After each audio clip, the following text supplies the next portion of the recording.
आपल्यासोबत जोडले गेले शैलेंद्रजी, स्वागत आहे तुमचं एनडीटीव्ही मराठीकडे. कसं बघताय या एकूणच घटनेकडे? नक्कीच तणाव वाढवणारी, जगाच्या चिंता वाढवणारी ही घडामोड आहे. अशा स्वरूपाच्या धमक्या उघडपणे व्लादिमीर पुतीन यांच्याकडनं दिल्या जाणं हा एक पद्धतीचा धोक्याचा इशारा आहे असं आपल्याला म्हणता येईल. खरं तर अमेरिकेमध्ये आता सत्तांतर झालेलं आहे, परंतु नवीन राष्ट्राध्यक्ष पुढच्या जानेवारी महिन्यामध्ये शपथ घेतील आणि ते अध्यक्षपदाची धुरा सांभाळतील. पण दरम्यानच्या काळामध्ये या ज्या घडामोडी घडता आहेत या निश्चितपणे जगाची चिंता वाढवणाऱ्या आहेत. सगळ्यात महत्वाचं म्हणजे बायडन यांनी अमेरिकन क्षेपणास्त्र हे युक्रेनच्या विरुद्ध वापरण्याची, रशियाच्या विरुद्ध वापरण्याची युक्रेनला जी परवानगी दिलेली आहे त्याविषयी सगळेजण आश्चर्य व्यक्त करत आहेत. आणि त्यामुळे या युद्धाची जो संघर्षाची व्याप्ती जी आहे ती वाढण्याची शक्यता, तीव्रता वाढण्याची शक्यता नाकारता येत नाहीये. आणि सर्वात महत्वाचं म्हणजे यामध्ये तिसरा एक महत्वाचा प्लेयर उत्तर कोरिया हा इन्व्हॉल्व्ह झाल्याचं दिसून येत आहे. उत्तर कोरियाने आपलं सैन्य रशियाच्या मदतीला पाठवलेलं आहे आणि उत्तर कोरियाला मोठ्या प्रमाणावरती लष्करी मदत ही चीनकडनं होत असते. त्यामुळे एक पद्धतीने चीन आणि उत्तर कोरिया हे रशियाच्या बाजूने आलेले दिसून येत आहेत. आणि आता पुतीन यांनी अशा सर्व देशांना धमकी दिलेली आहे की जे सगळेजण युक्रेनला मदत करतायत, त्यामुळे एक पद्धतीचं ध्रुवीकरण जे साधारणतः शीतयुद्धाच्या काळामध्ये 1945 ते 1990 या काळामध्ये दिसून यायचं, अशाच प्रकारचं ध्रुवीकरण हे आता आपल्याला जागतिक राजकारणामध्ये दिसून येत आहे.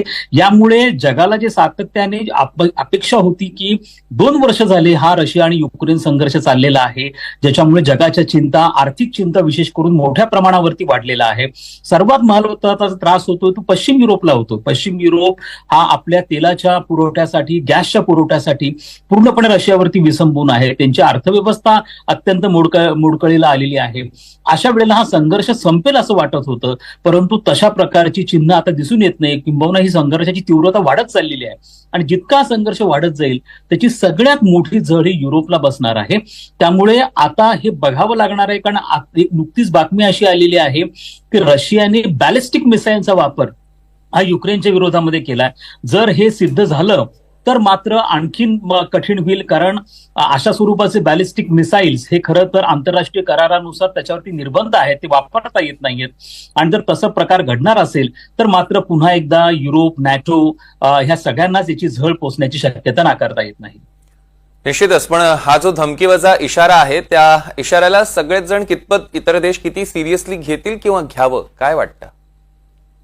व्लादिमीर पुतीन यांच्याकडनं अशा स्वरूपाची धमकी काही पहिल्यांदा दिली गेलेली नाहीये. लक्षात घ्या की ज्या वेळेला 2 देश हे पूर्णपणे युद्धाच्या अवस्थेमध्ये असतात त्यावेळेला अशा स्वरूपाचं मानसशास्त्रीय अवजार किंवा इन्स्ट्रुमेंट्स हे वापरले जातात. हा एक प्रकारचा सायकोलॉजिकल वॉरफेअरचा हा विषय असतो आणि त्यामुळे अनेक देशांनी या स्वरूपात यासाठी अशी धमकी दिली जाते की त्यांनी त्याच्यातनं धडा घ्यावा, किंबहुना त्यांचं प्रत्यक्ष इन्व्हॉल्वमेंट त्या ठिकाणी होऊ नये.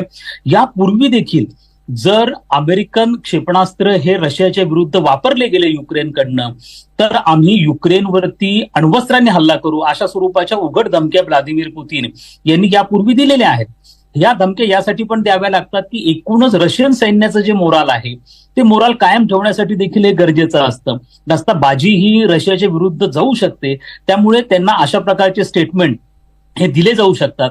मात्र आता हे डिपेंड करतं की युक्रेन त्याला कशा पद्धतीने रिटॅलिएट करत आहे, अमेरिका, नॅटो त्याला कशा पद्धतीने रिस्पॉन्ड करत आहे, या सगळ्या गोष्टी होतील. पण माझं मन मला असं म्हणतं आहे, किंबहुना माझं ऑब्झर्वेशन, निरीक्षण जे आहे ते असं आहे की याची तीव्रता फारशी वाढणार नाही. याचं कारण असं आहे की सध्या अमेरिका ट्रान्झिशन फेजमध्ये आहे, नवीन राष्ट्राध्यक्ष शपथ घेणार आहेत. त्यामुळे सध्या अशा स्वरूपाच्या धमक्या वगैरे या गोष्टी होत राहतील, परंतु मोठ्या प्रमाणावरती बॅलिस्टिक मिसाईल असतील किंवा अण्वस्त्र असतील याचा वापर केला जाणं किंवा याच्यात आणखी दुसऱ्या 2-3 देशांनी इन्व्हॉल्व्ह होणं, याची व्याप्ती वाढणं, ह्या गोष्टी इतक्या भराभर होतील असं वाटत नाही. डोनाल्ड ट्रम्प अध्यक्ष झाल्यानंतर यातनं काही मार्ग निघण्याची शक्यता मात्र नाकारता येत नाही. निश्चितच. मला नेमकं त्याचकडे यायचं होतं की अमेरिकेत आता सत्तांतर झालेलं आहे. अमेरिकेचं हे सत्तांतर आणि नवे राष्ट्राध्यक्ष याबाबत काही वेगळी भूमिका घेऊ शकतात असं वाटतं का? एक गोष्ट आपण प्रामुख्याने लक्षात घेतलं पाहिजे की अमेरिकेमध्ये राष्ट्राध्यक्ष पदाच्या निवडणुकीसंदर्भात ज्या प्रचार सभा होत होत्या त्यामध्ये एक महत्वपूर्ण मुद्दा हा डोनाल्ड ट्रम्प यांनी मांडलेला होता. डोनाल्ड ट्रम्प यांनी सांगितलं होतं की रशिया आणि युक्रेन यांच्यामधला हा दुसरा संघर्ष आहे. 2014 मध्ये रशियाने पहिल्यांदा युक्रेनवरती आक्रमण केलेलं होतं आणि त्यावेळेला देखील अमेरिकेमध्ये डेमोक्रॅटिक पक्षाचं शासन होतं आणि ज्या वेळेला दुसऱ्यांदा रशियाने युक्रेनवरती 2022 मध्ये हल्ला केला 2 वर्षांपूर्वी, तेव्हा देखील अमेरिकेमध्ये डेमोक्रॅटिक पक्षाचं म्हणजे जॉय बायडन हे अमेरिकेचे राष्ट्राध्यक्ष होते. त्यामुळे रशिया युक्रेन सारखा संघर्ष हा केवळ डेमोक्रॅटिक पक्ष सत्तेवर होता म्हणून शक्य होऊ शकलं. मी जर सत्तेवरती असलो असतो तर कदाचित व्लादिमीर पुतीन किंवा रशियाने अशा प्रकारची हिंमत केली नसती.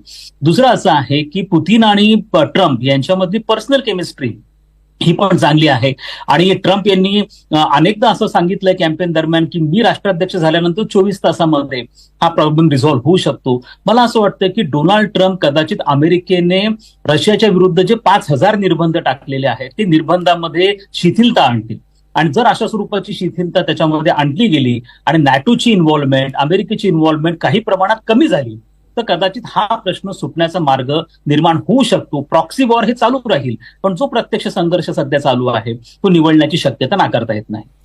निश्चितच शैलेंद्रजी, धन्यवाद. आपण आमच्याशी सविस्तर चर्चा केली त्याबद्दल. धन्यवाद.